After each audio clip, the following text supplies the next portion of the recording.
السلام عليكم ورحمة الله وبركاته. ازيكم حبايب ميرا؟ عاملين ايه؟ يا رب جميعا تكونوا بألف خير.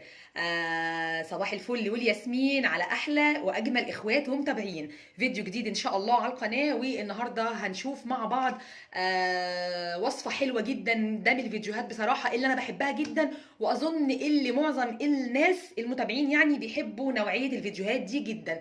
ربنا ينفعنا جميعا ببعض. حابة كل حاجة جربتها شخصيا واستفدت منها ان شاء الله افيد المتابعين الجمال ومتابعين السفيرة أميرة. انزلي حطي لايك للفيديو واشتركي مع السفيرة أميرة لو لسه مش مشتركة. وهنبدأ ونقول ونصلي على الرسول عليه أفضل الصلاة والسلام. وما تنسيش تحطي لايك للفيديو علشان ده بيدعم القناة جدا وبيرفع الفيديو إن شاء الله أكبر كمية، يعني كمية ناس كتيرة بإذن الله بسببنا تستفيد إن شاء الله، لما كمان نشير ونعمل مشاركة للفيديو الجميل ده ان شاء الله، وتكونوا استفدتوا باذن الله منه. يلا هنقول بسم الله ومعانا النهارده. طيب حبايبي، في الفيديو ده انا حابه اعرفكم الفرق بين اللبان الذكر الاصلي والفرق بين اللبان الذكر المغشوش. وهنشوف مع بعض ان شاء الله في الفيديو ده برضو شكل الاصلي وشكل المغشوش وازاي تشتريه ومنين ان شاء الله ومدى الاستفاده منه، وكل الكلام ده هنشوفه مع بعض ان شاء الله. حابه بس دلوقتي اوريكم شكل اللبان الذكر حتى وهو في البرطمان من قبل ما اطلعه، ولا اي حاجه، ولا نتكلم عن الخصائص بتاعته ولا اي حاجه. اهو في البدايه كده ده اللبان الذكر الاصلي اللي هو من خارج مصر، لان الحقيقه مفيش لبان ذكر في مصر للاسف اصلي خالص خالص خالص. لازم يكون عندك حد بره مصر يجيب لك لبان ذكر اصلي، يكون طبعا هو المش اصلي. المش اصلي مش هيقول لا، المش اصلي مش هيقول لا معاكي، لكن مش هيديكي النتيجه ابدا ابدا ابدا بتاعه الاصلي. هنقول بسم الله كده، اللهم صل وسلم وبارك عليك يا حبيبي يا محمد. شايفين ده شكل اللبان الذكر الاصلي اللي المفروض شكله يكون عليه. اللبانه بتكون كبيره كده، منفوخه بالمنظر ده، لونها كده عامل زي صدف البحر. اللبان الاصلي يا جماعه لونه مصدف، كانك ماسكه صدفه من البحر. شايفين اهو، يعني ان ما كانش التعبير يخني، لكن هو حقيقي انا كاني ماسكه صدفه من البحر. هو ده لون وشكل ومنظر يعني اللبان الذكر الاصلي، وده لونه. خلاص يبقى اهو بسم الله ادي اللبان الذكر الايه الاصلي. اللي مش اصلي بقى او تقليد، او احنا هنا كمصريين بنسميه مغشوش يعني، اهو ادي كده بتبقى لبانة الذكر لونها مايل للون البني اهو، او الاسود، بيبقى لونها كده. طبعا انا لما بروح عند عطار انا عارفاه او ليا شويه كلام معاه وانا زبونه يعني عنده، انا ببدا انقي بايدي حبات اللبان. وطبعا مش كل العطارين بيسمحوا بهذا الشيء. ف لكن لما بتروحي بيجيلك من بره يعني مستورد، او حد ليكي بره عايش بيجيبهولك من اي بلد عربي يعني، بيكون كله عند العطارين بالشكل ده. فبالتالي بيديهولك وانت واثقه ان هو لبان ذكر اصلي من شكله كله على بعضه، مش مضطره ان انت تنقيه بالواحده ولا اي حاجه. خلاص ده بيبقى صغنن كده، حجمه صغير ورفيع ومحتحت بالمنظر ده، واغلبيته ان ما كانش كله يعني بيبقى باللون البني الداكن ده. خلاص طبعا في فرق السماء من الارض. ادي لبانه الذكر الاصليه، وادي لبانه الذكر اللي مش اصليه. مش عايزه اقول مغشوشه يعني، لان حبايبنا هنا في مصر عادي كلهم بيستعملوه، لكن طبعا مش هو ده الاصلي. فيبقى احنا كده اتعرفنا مع بعض على شكل الاصلي. انا بس حابه اقرب لكم الكاميرا ثواني اهو. يبقى ده كده شكل لبانه الذكر الاصلي، وشكل المغشوشه او اللي مش اصلي اللي بتتباع عندنا للاسف في مصر. تمام كده حبايبي؟ تمام. طيب هقول لكم دلوقتي على وصفه حلوه جدا جدا جدا. دي بتعمل ايه بقى؟ دي بتريح جدا الصدر اليومين دول من الكحه ومن الدور التنفسي المخلوي اللي داير ده. اعراضه سعال وزكام وعطس ورشح وتعب جامد في الصدر ونهجان والحاجات اللي كلنا مرينا بيها اليومين دول يعني، ودي على مستوى العالم مش في مصر بس. خلاص. فطبعا ناهيكوا عن ان منقوع لبان الذكر مفيد ومهم جدا جدا جدا. اهو ادي المنقوع اللي بتعمليه ازاي يا ميرو. ادي المنقوع اهو. طبعا انا والله لو حلفت لكم ان انا لسه نقعاه الصبح ممكن بعض الناس ما تصدقنيش. ده عشان لبان ذكر اصلي، عشان لبان ذكر اصلي. انا نقع من الاصلي طبعا، اكيد مش هيبقى عندي الاصلي وانقع او اشرب وانا عيانه مثلا المغشوش او مش اصلي. فطبعا معروف ان لبان الذكر بيتنقع بميه سخنه ويقعد ليلتين او 3 ليالي او مينيمم يعني اقل وقت 24 ساعه علشان يبقى باللون ده. خلاص. لكن ده انا نقعاه الصبح ودلوقتي بصور الفيديو الظهر، يعني ما بقالوش ساعتين، ودي شكل ميته. ثواني معايا. بسم الله الشافي المعافي.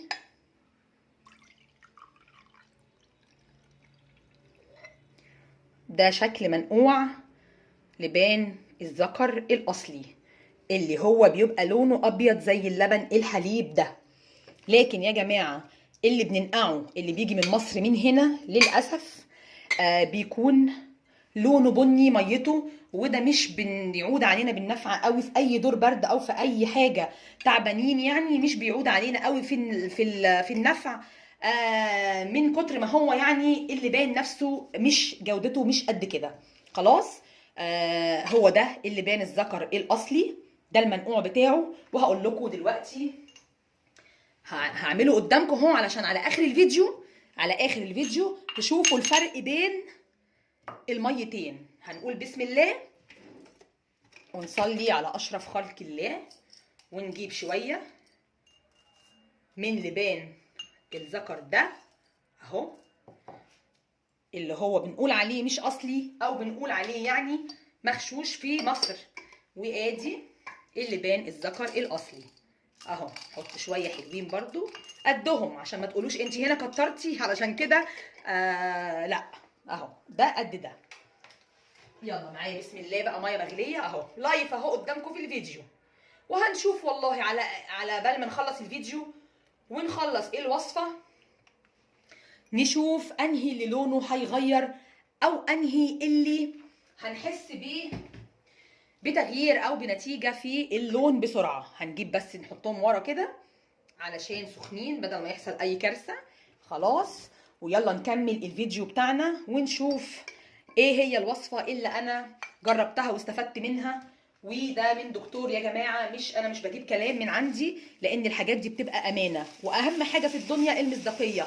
لو حاجه عملتيها وجربتيها لازم تطلعي تفيدي الناس بيها، بس لو جربتيها كمان وتكون عادت عليكي بالنفع في حاجه، مش تكون كلام وخلاص. خلاص. كله بيتكلم وكله بيرفع فيديوهات، لكن اللي بيتقوا الله قليلين جدا جدا جدا.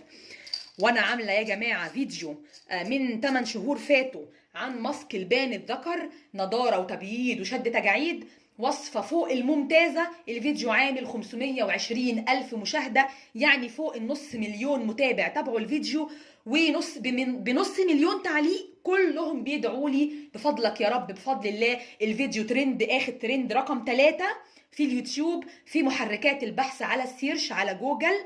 السفيرة أميرة منفردة بوصفة لبان الذكر الحمد لله رقم 3. نسبة مشاهدات ونسبة تفاعل من الناس ونسبة تعليقات كتيرة جدا على الماسك بتاع لبان الذكر او بديل الكولاجين الطبيعي. وهسيب لكم اللينك بتاع الفيديو في اول تعليق مثبت في الفيديو ده عشان اللي ما شافش الوصفة وما شافش الماسك يدخل يشوفه. تمام. خدت شوية من لبان الذكر اهو الاصلي ده ادي كده في اي كيس عندك ولا في اي حاجه، وهطحنهم اهو. هدقهم اهو، هدقهم بس عشان ما ازعجكوش وارجع لكم تاني.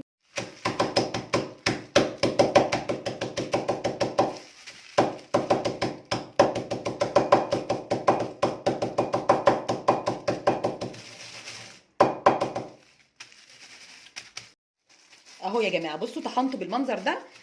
طبعا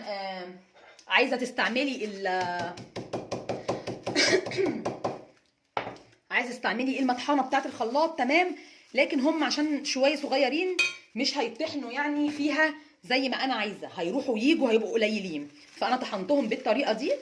خلاص هيبقى معاكي مسحوق بودره زي كده. هنفضيه دلوقتي مع بعض في بول عشان تشوفوه اكتر. اهو اهو بصوا اهو اتحول لمسحوق اهو لبودره. تمام يا جماعه. خلاص هجيب بقى عليه، هتاخدي منه مش كله، هتاخدي منه نص معلقه اهو، نص معلقه صغيره اهو، نص معلقه مسحوق لبان ذكر، مش كل الكميه اللي انا طحنتها دي. تمام كده، نص معلقه اهي. على ايه بقى؟ على معلقه من عسل النحل. ده عسل نحل مش عسل اسود، بس ده عسل نحل صدر جبلي اصلي جاي لي من بره. خلاص. واللبان الذكر ده على فكره جاي لي من عمان، وقبل كده كان جاي لي برضو لبان ذكر من صاحبتي من السودان، زوجها كان بيسافر السودان وجابتهولي من السودان. يعني اي لبان ذكر اصلي بتجيبيه من خارج مصر. وحبايبي اللي هيسمعوني من الدول العربيه يأيدوني وعارفين ان كلامي صح. خلاص. نص معلقه بقى او معلقه زي ما انت عايزه من العسل ده اهو. طبعا عايزه اقول لكم على حاجه مهمه، يمكن كتير مننا وانا كنت اولكم كنت بحط المعلقه المعدن دي جوه برطمان العسل، وده غلط خالص خالص. المعدن بيتفاعل مع العسل النحل وبيكسر الفيتامينات والمعادن والفوائد اللي في قلب برطمان العسل. لذلك لازم يكون عندك المعلقه دي.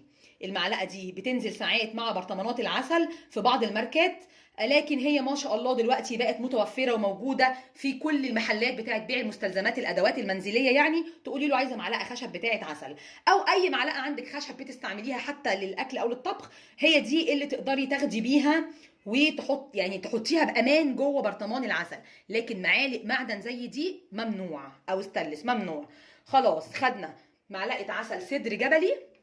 لو مش متوفر عندك انا مش بلزمك ابدا باللي انا عاملاه في الوصفه، لكن انا بقول لك ايه الحاجات الاصليه اللي بتجيب نتيجه في ادوار البرد وفي الكحه وفي انسداد الرئتين. في ناس والعياذ بالله ربنا يعافيك ويعافينا طبعا، ادوار السعال معاهم بتطول لغايه ما بتعمل لهم انسداد في الشعب وبتخش لهم في مشاكل في الرئه، والله يعافيكم ويعافيني يا رب معاكم. خلاص.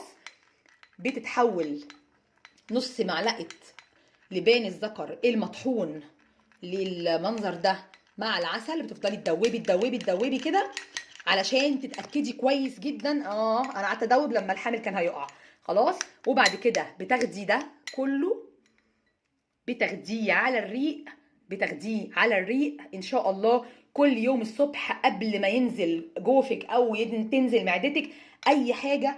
واتفرجي طبعا يا جماعه، انا مش محتاجه انا اقعد واشرح واقول في فيديوهات سنين على فوائد لبان الذكر. كلمه واحده في السيرش في جوجل اكتبي فوائد لبان الذكر او فوائد ماسك لبان الذكر او منقوع لبان الذكر كشراب على الريق. اعملوا سيرش واتفرجوا على الريفيوهات وعلى الفيديوهات وعلى الفوائد الكتيره اللي لا حصر لها، اللي ربنا خلق لنا كنوز في بيوتنا وفي مطابخنا مش عارفين قيمتها. واولهم الكنز ده الصدف الالماظ اللي بيبقى ساعات موجود، ومن الطبيعه بتاخدي احلى حاجه، وصفات طبيعيه رهيبه جدا جدا جدا للصحه العامه للانسان وللجسم عموما. وعلى فكره انا عايزه اقول لكم ان البان الذكر ده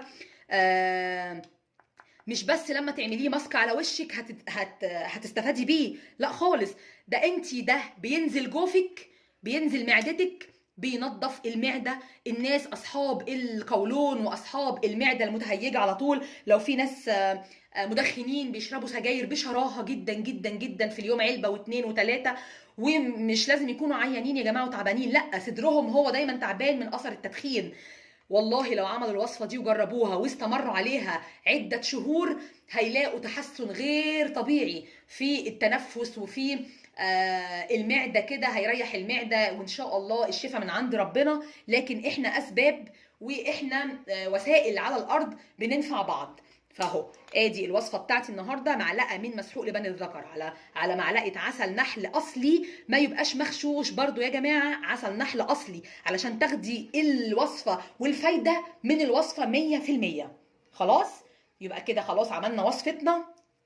وكمان تعالوا نشوف بس مع بعض، ادي وصفتنا اهي، وادي نشيل بس عسلنا كده، وادي الحبه بتوع اللي انا طبعا دلوقتي بعد ما اقفل معاكم الفيديو عشان انا لسه الظهر يعني ولسه ما فطرتش، هاخد معلقه العسل بيه المسحوق بتاع لبان الذكر ده، وادي الشويه اللي فضلوا هحطهم في برطمان صغير واعملهم بكره الصبح ان شاء الله طازه فريش كده مع نفسي. طيب تعالي يا ميرو بقى ورينا التجربه اللي انت عملتيها قدامنا. ادي معايا كوبايتين اهو من غير ما افصل الفيديو، من غير ما اعمل اي حاجه. بصوا دي معلقه لبان الذكر اللي مش اصلي، شايفين اللي راقد تحت ده اهو، ده معرفش شوائب، معرفش حتى على الوش كده في حاجات لو انتم ملاحظين طالعه قشور وحاجات، هو مش اصلي طبعا، هو مش اصلي ومش مش نضيف قوي، ومش جودته الكواليتي بتاعه زيرو زيرو زيرو. لكن طبعا كلنا هنلاحظ الفرق بينه وبين ده. بصوا الكوبايه، بصوا وش الكوبايه هنا، وبصوا وش الكوبايه هنا، بصوا لون الميه وبصوا لون الميه، بصوا طب من على الوش لون الميه دي صفرة او بني، ودي بيضه زي اللبن الحليب. طب ما تيجوا كده نجرب نقلب، انا مش عايزه افصل الفيديو عشان المصداقيه. يلا بسم الله تعالوا نقلب، والموضوع معمول دلوقتي قدامكم، يعني انا لا مجهزه كوبايات ولا حاجه، الميه المغليه من الكتل قدامكم شايفين، احنا ما بقالناش متهيألي 5 دقايق في الفيديو مع بعض ولا 6 دقايق اهو. ادي يا جماعه المنقوع بتاع لبان الذكر الاصلي، وشايفين لما بتتبل اللبانه بيبقى لونها ابيض وبتنفش ازاي، يبقى ابيض ازاي اهو. وادي اللي مش اصلي، طبعا ده عايز له شهر عشان يلون ويبقى لونه زي ده، طبعا صعب جدا جدا جدا، صعب جدا جدا جدا. ادي لونه